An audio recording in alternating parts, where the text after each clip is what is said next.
Dulu kita di Suriah ada mufti di Damaskus namanya Syekh Adnan Al-Afyuni. Kira-kira setahun lalu meninggal dunia, dibom di mobilnya lagi dalam perjalanan dakwah. Sering kemari berapa kali, selalu ke tempatnya Habib Lutfi bin Yahya. Syekh Adnan cerita, dulu ada orang Suriah namanya Abu Adib. Abu Adib dapat rezeki berangkat ke Madinah. Udah kerja, nabung ke Madinah, ngajak 4 orang. Ibu, istri, dan 2 saudarinya, perempuan dua-duanya. Dia laki-laki sendiri, dia berangkat ke Mekah dan ke Madinah. Selesai umrah, dia ke Madinah ziarah Nabi. Sampai di Madinah ada musibah. Apa musibahnya? Tasnya hilang. Tuh tas isinya duit. Buat dia selamat di situ, dia hidup dari situ, makan tuh udah siapin duitnya dari situ. Hilang. Cari ke sana kemari, ke barat, ke timur, utara, selatan, nyari nggak ada tuh tasnya. Ya Allah, gimana nih? Ya Allah, duit nggak megang, hilang semuanya. Bagaimana? Dia keingetan dawuhnya para ulama yang mengatakan bahwasanya kalau idza daqat bikal ahwalu yawman fa'akthir fi salati ala Muhammad. Kalau seandainya kondisimu lagi sulit, maka perbanyaklah baca salawat kepada Nabi Muhammad sallallahu alaihi wasallam. Dia keingetan tuh, waduh sekarang saya lagi sulit, keliling-keliling hotel, jalanan, gak ketemu tuh tas. Dia keingetan bahwa kalau dalam kondisi sulit, perbanyak aja baca sholawat. Perbanyak aja baca sholawat. Baca sholawat itu luar biasa, Bu. Siapa orang sholawat 1 kali, Allah sholawat 10 kali. Siapa orang sholawat 10 kali, Allah sholawat 100. Siapa orang sholawat 100, Allah sholawat 1000 kepada dia. Siapa orang sholawat 1000, hurrima jasaduhu minan nar, maka diharamkan jasadnya masuk ke dalam neraka. Orang sholawat 1 hari 1000 kali bisa istiqamah, maka gampang kok 1000. Dulu kiai-kiai dulu tuh kalau ditanya gimana santri-santri, ini santri pada malas. Kenapa? Masa baca tahlil sehari cuma bisa 5000 kali? Oh dulu gitu dianggap malas tuh. Oh kita 15 kali aja jarang, ini 5000 rutin tiap hari dibilang malas. Kata siapa tuh di Jawa Tengah ada kiai, wah kalian pada jadi orang bangkrut, semuanya bangkrut. Kenapa? Kata yang lain tanya kenapa? Ini nggak bisa baca tahlil cuma 5000 doang, baca la ilaha illallahnya setiap hari. Malu di hadapan Allah cuma baca 5000. Nah ini sholawat 1000 kali azim, punya pengaruh yang luar biasa. Kalau kita udah dawamkan tuh, kita nggak bakal bisa lewat, nggak bakal bisa kita lepas nih. Seperti hutang nanti. Kalau orang udah banyak sholawat sama Nabi, dia bakal dekat sama Nabi, bakal dikenal sama Nabi, dikenal. Nah, orang ini datang ke Ar-Raudhah Asy-Syarifah, datang ke antara makam Nabi dan mimbarnya. Di situ adalah tempat turunnya wahyu Allah. Di situ adalah kata Nabi sebagai raudhah min riyadil jannah, taman surga yang ada di bumi. Akhirnya itu orang datang ke situ bacain sholawat dengan niat supaya ini masalah yang dia lagi hadapin bisa dapat jalan keluar. Kesian ibunya, bininya, saudarinya 2. Dia pikir bagaimana, udah dia datang situ dia bacain sholawat aja. Allahumma sholli ala Muhammad wa ali Muhammad, Allahumma sholli ala sayyidina Muhammad wa ali sayyidina Muhammad, Allahumma sholli ala sayyidina Muhammad wa ali sayyidina Muhammad. Begitu. Sehingga karena dia dari tadi tuh nyari ke sono kemari, rupanya capek dia. Lagi baca sholawat sambil nyender begitu. Ini yang cerita Mufti Damaskus nih, Syekh Adnan Al-Afyuni. Sambil dia senderan gitu ya, akhirnya ketiduran dia dalam sedang membaca sholawat. Dalam tidurnya Allah takdirkan dia berjumpa dengan junjungan kita baginda Nabi Muhammad sallallahu alaihi wasallam. Dan orang kalau dia ngelihat Nabi, sebagaimana beliau sabdakan, man ra'ani fil manam faqad ra'ani fa inna syaitana la yatamatsalu bi. Siapa orang lihat aku di dalam tidurnya, dalam mimpinya, sungguh dia telah melihatku. Karena yang namanya syaitan atau jin tidak mampu menyerupai para nabi, apalagi Nabi Muhammad sallallahu alaihi wasallam. Nabi bilang, "Ya Aba Adib, wahai Aba Adib." "Ya Rasulullah, tamu antum. Ana tamu antum. Ana gharib. Anda datang dari jauh. Enggak kenal orang, siapa-siapa di sini enggak tahu. Datang bawa bekal buat makan, buat tinggal di sini, hilang. Ya Rasulullah, antum sahibul bait. Tolong jamu saya nih, cariin jalan keluar buat masalah saya." Kata Rasulullah apa? "Ya Aba Adib, idhab ila bab fulani." Pergilah engkau ke pintu sekian. Nabi itu makamnya ada pintu-pintu. Pintu 1, 2, 3, 4, 5, 6, 7, 8 sampai 30-an kalau nggak salah. Pergi engkau ke pintu sekian disebut sama Nabi.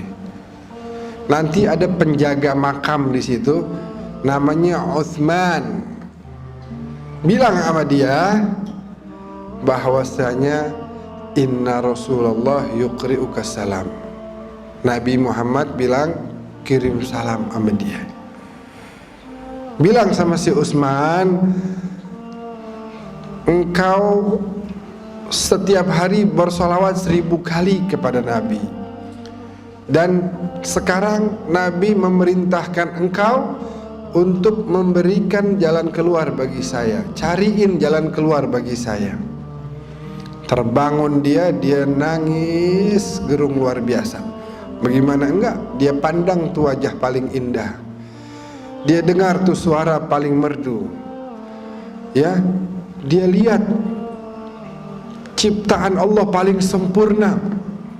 Buru-buru dia salam ke pusara suci Rasulullah, lalu dia cari ke pintu sekian, terus dia bilang, "Afikum Utsman, ada dari kalian nih para penjaga yang namanya Utsman?"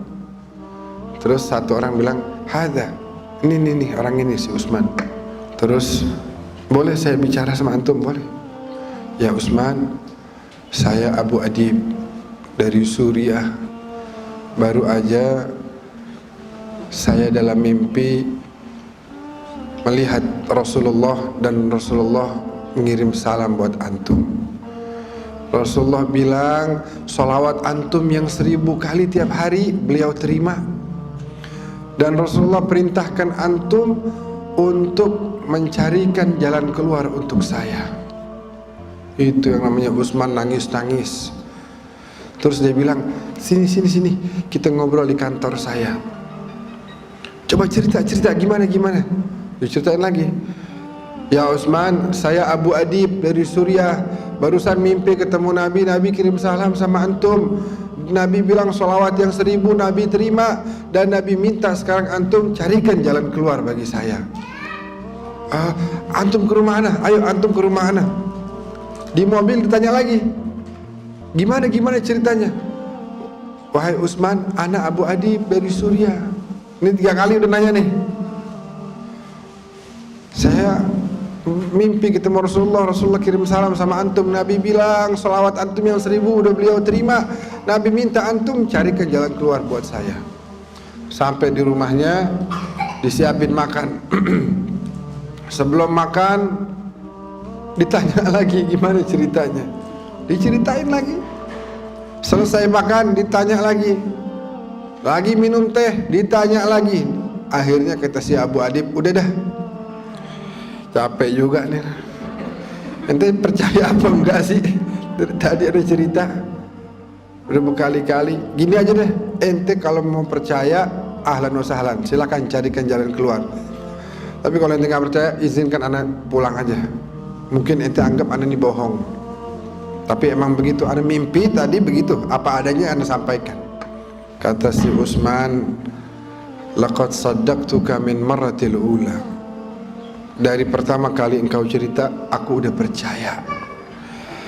Tapi ucapanmu Rasulullah kirim salam kepada aku itu ingin aku dengar lagi, aku dengar lagi, aku dengar lagi, saking aku senangnya. Tiap dengar kabar dapat ucapan Rasulullah yuqri'uka salam. Aduh, Rasulullah kirim salam, bagaimana hati saya nggak mau seneng.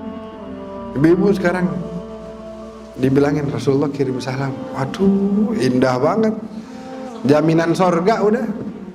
Rasulullah kirim salam, iya kan?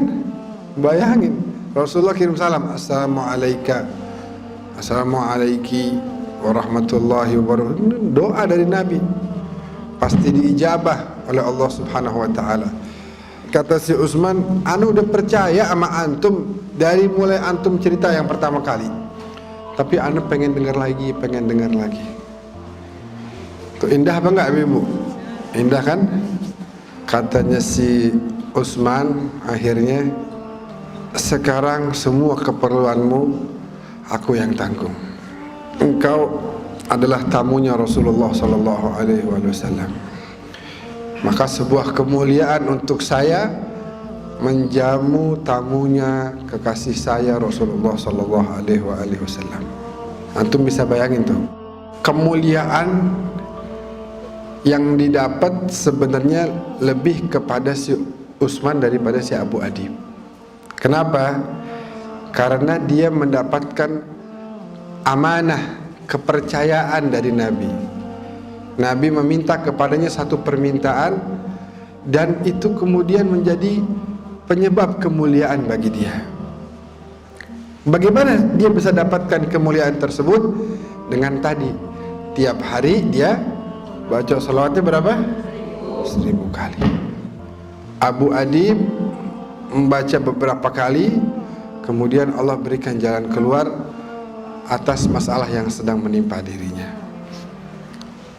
Jadi kalau kita mau melazimkan itu, mendawamkan itu, maka akan terasa begitu banyak perubahan-perubahan yang terjadi dalam diri kita.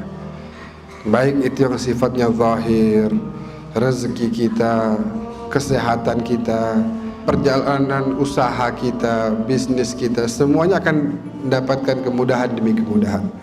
Ataupun batin kita, karena dengan salawat Nabi tinggal di hati kita, maka Nabi nggak akan pernah bersatu dengan yang namanya rijis. Kotoran-kotoran akan hilang dari hati kita. Kenapa? Karena Allah tidak mungkin menyatukan Nabi dengan kotoran. Kalau sudah Nabi tinggal, berada, menetap di hati kita, itu yang namanya sifat hasud, yang namanya iri, dengki, dan lain sebagainya akan hilang. Yang akan menetap di hati kita adalah cahaya dari junjungan kita baginda Nabi Muhammad sallallahu alaihi wasallam.